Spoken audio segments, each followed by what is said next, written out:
Hello বন্ধুরা, আশা করি আপনারা সকলেই ভালো আছেন। বাংলাদেশ আবহাওয়া অধিদপ্তর হতে পাওয়া ঘূর্ণিঝড় রেমালের আপডেট আবারও আপনাদেরকে জানিয়ে দেব।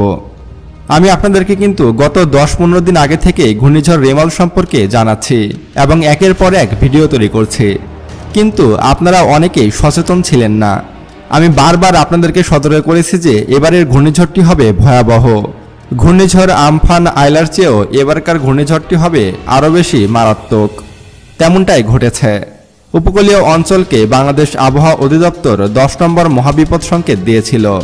তারই পরিপ্রেক্ষিতে মাঝরাতে ঘূর্ণিঝড় রেমাল কিন্তু উপকূলে আঘাত এনেছে এবং এই ঘূর্ণিঝড়ে প্রাণ গেছে এক যুবকের। ঘূর্ণিঝড়ের সময় সে তার ফুপু ও মাকে রক্ষা করতে গিয়ে মারা গেছে। এখন আমার প্রশ্ন হলো যে এইসব বলদ আসে কোথা থেকে? যদিও কারো মৃত্যুতে এমনভাবে বলা উচিত নয়, তারপরও আমি বলতে বাধ্য হচ্ছি, কারণ আমি 15 দিন ধরে আপনাদেরকে সংবাদ দিয়ে যাচ্ছি যে ঘূর্ণিঝড় আসবে, তারপরও কিন্তু আপনারা সচেতন হননি। ঘূর্ণিঝড় আসার পর কেন আপনারা দৌড়ঝাঁপ শুরু করেন? আগে থাকতেই কি প্রস্তুতি নেওয়া যায় না? পৃথিবী কি এখনও আগের স্থানেই পড়ে আছে? যুগ এখন অনেক উন্নত হয়েছে। এখন আমরা ঘূর্ণিঝড় আসার 15-20 দিন আগে খবর পাই যে ঘূর্ণিঝড় আসতে পারে, এবং আমাদের চ্যানেল সায়েন্স বিটির মাধ্যমে আমরা প্রতি বছরই ঘূর্ণিঝড়ের আপডেট দিয়ে থাকি, যেন আপনারা সতর্ক হতে পারেন, সচেতন থাকতে পারেন। তারপরও কিন্তু আপনারা সতর্ক হবেন না, সচেতন হবেন না। ঘূর্ণিঝড় আসার পরে অনেকেই ক্ষতিগ্রস্ত হবেন এবং অনেকেই মারা যাবেন। তো সেটা যাই হোক না কেন, আমি বর্তমানে ঘূর্ণিঝড় রেমালের কী অবস্থা এবং সেটার লাইভ আপডেট আপনাদের সামনে তুলে ধরছি। আপনারা কিন্তু মনোযোগ সহকারেই এই ভিডিওটি একদম শেষ পর্যন্ত দেখবেন, তাহলে ঘূর্ণিঝড় রেমালের সর্বশেষ আপডেট কিন্তু জানতে পারবেন। তো চলুন শুরু করা যাক।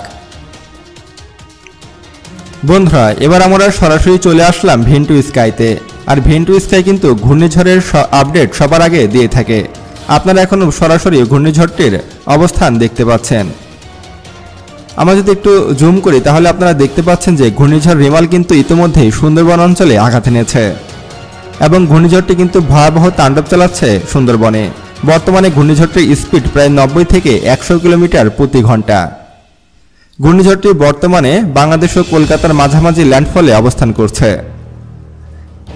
এবং ঝড়টি বর্তমানে খুলনা, বরিশাল, ফরিদপুর, তারপরে যশোর এইসব অঞ্চলে কিন্তু আঘাত এনেছে ও ভারতের হলদিয়া, রায়দিঘি, তারপরে বারাসাত, কলকাতা, নীলেহাটিতে কিন্তু আঘাত এনেছে এবং ঘূর্ণিঝড়টি যে কতটা ভয়াবহ তা আপনারা দেখতেই পাচ্ছেন। বন্ধুরা, এবার যদি আমরা আজকে 27 তারিখ দুপুর 12টার রিপোর্ট দেখি তাহলে দেখতে পাচ্ছি যে ঘূর্ণিঝড়টি কিন্তু তখন পুরো বাংলাদেশ জুড়ে তাণ্ডব চালাবে। বিশেষ করে বাংলাদেশের ঢাকার কাছাকাছি কিন্তু তাণ্ডব চালানো শুরু করে দেবে ঘূর্ণিঝড়টি এবং আজকে দুপুর 12টার সময় ঘূর্ণিঝড়ের ল্যান্ডফল থাকবে কিন্তু সাতক্ষীরাতে। তাই আপনারা সতর্ক হয়ে যান যে আজকে সাতক্ষীরায় কিন্তু তাণ্ডব চালাবে ঘূর্ণিঝড় রেমাল এবং সাতক্ষীরা থেকে আস্তে আস্তে যশোর হয়ে, ফরিদপুর হয়ে, তারপরে ঢাকাতে কিন্তু আঘাত আনবে ঘূর্ণিঝড় রেমাল। প্রতি বছর কিন্তু ঢাকা শহর ঘূর্ণিঝড়ের হাত থেকে রক্ষা পেলেও এবার কিন্তু আর রক্ষা পাচ্ছে না। আমরা যদি ঘূর্ণিঝড়টির স্পিড দেখি তাহলে দেখতে পাচ্ছি যে ঘূর্ণিঝড়টির স্পিড প্রায় 80 থেকে 90 কিলোমিটার হবে আজকে দুপুর 12টার সময়। বন্ধুরা, এবার যদি আমরা আজকে দুপুর 3টার আপডেট দেখি তাহলে দেখতে পাচ্ছি যে ঘূর্ণিঝড়টি কিন্তু সরাসরি বরিশালে আঘাত এনেছে এবং বরিশালে কিন্তু ভয়াবহ তাণ্ডব চালাবে ঘূর্ণিঝড় রেমাল এবং বরিশালে যে সময় ঘূর্ণিঝড় রেমাল তাণ্ডব চালাবে সেই সময় ঘূর্ণিঝড়টির স্পিড হবে প্রায় 70 থেকে 80 কিলোমিটার প্রতি ঘন্টা। সেই সাথে ফরিদপুরেও কিন্তু তাণ্ডব চালাবে ঘূর্ণিঝড় রেমাল। বন্ধুরা, এবার যদি আমরা আজকে দুপুর 3টার ওয়েদার আপডেট দেখি তাহলে আমরা দেখতে পাচ্ছি যে আজকে কিন্তু সারাদিন সারা দেশ কিন্তু মেঘে ঢেকে আছে এবং সারা দেশে কিন্তু ভয়ঙ্কর ঝড় বৃষ্টি হওয়ার সম্ভাবনা রয়েছে আজকে সারাদিন। তাই আপনারা এখন থেকেই প্রস্তুতি নিন। আর প্রস্তুতি নিয়েই বা কী হবে, এতদিনে হয়তো প্রস্তুতি নিয়ে রেখেছেন, যেহেতু আমি প্রত্যেকটা ভিডিওতেই একই কথা বলে থাকি। আমাদের মূল উদ্দেশ্য হলো আপনাদেরকে সতর্ক করা, যেন আপনারা ঘূর্ণিঝড়ের সময় যেন বিপদে না পড়েন। বন্ধুরা, এবার যদি আমরা আবারও ঘূর্ণিঝড়ের রিপোর্ট দেখি তাহলে দেখতে পাচ্ছি যে আজকে দুপুর 3টায় কিন্তু ভয়াবহ তাণ্ডব চালাবে ঘূর্ণিঝড় রেমাল। এবার যদি আমরা আজকে সন্ধ্যা 6টার রিপোর্ট দেখি তাহলে আমরা দেখতে পাচ্ছি যে ঘূর্ণিঝড়টির ল্যান্ডফল কিন্তু অনেকটা ফরিদপুরের কাছাকাছি চলে যাবে এবং সেই সময় কিন্তু কুমিল্লাতে হিট করবে ঘূর্ণিঝড় রেমাল।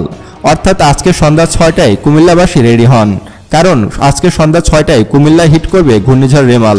প্রায় 65 থেকে 70 কিলোমিটার বেগে কুমিল্লা হিট করবে ঘূর্ণিঝড় রেমাল। কুমিল্লার পাশাপাশি নরসিংদীতেও কিন্তু হিট করবে ঘূর্ণিঝড় রেমাল, সেই সাথে ঢাকাতেও হিট করবে এবং বাংলাদেশের পাবনা, নাগরপুর ও সিরাজগঞ্জে কিন্তু মিডিয়াম আঘাত হানবে ঘূর্ণিঝড় রেমাল। বন্ধুরা, এবার যদি আমরা আজকে সন্ধ্যা 7টার রিপোর্ট দেখি, তাহলে দেখতে পাচ্ছি যে ঘূর্ণিঝড় রেমাল কিন্তু আরেকটু এগিয়ে গিয়েছে এবং ঘূর্ণিঝড় রেমালের ল্যান্ডফল কিন্তু নরসিংদীর কাছাকাছি চলে যাচ্ছে। এবার যদি আমরা আজকে রাত 9টার রিপোর্ট দেখি, তাহলে বন্ধুরা আমরা দেখতে পাচ্ছি যে ঘূর্ণিঝড়টির স্পিড কিন্তু অনেকটাই কমে গেছে এবং ঘূর্ণিঝড়টির ল্যান্ডফল কিন্তু নাগরপুরের কাছে অবস্থান করবে এবং সেই সময় কিন্তু কুমিল্লাতে 55 কিলোমিটার বেগে ঘূর্ণিঝড় বইবে এবং বাংলাদেশের ময়মনসিংহে কিন্তু 56 কিলোমিটার বেগে ঘূর্ণিঝড়টি বইবে। বন্ধুরা, এবার যদি আমরা আজকে রাত 9টার ওয়েদার আপডেট দেখি, তাহলে আমরা দেখতে পাচ্ছি যে আজকে সারাদিনই কিন্তু বাংলাদেশের পুরো আকাশ মেঘে ঢেকে থাকবে, সেই সাথে ঝড়ো বৃষ্টি ও বজ্রপাত হওয়ার প্রবল সম্ভাবনা রয়েছে। বন্ধুরা, এ ছিল আজকের ওয়েদার আপডেট।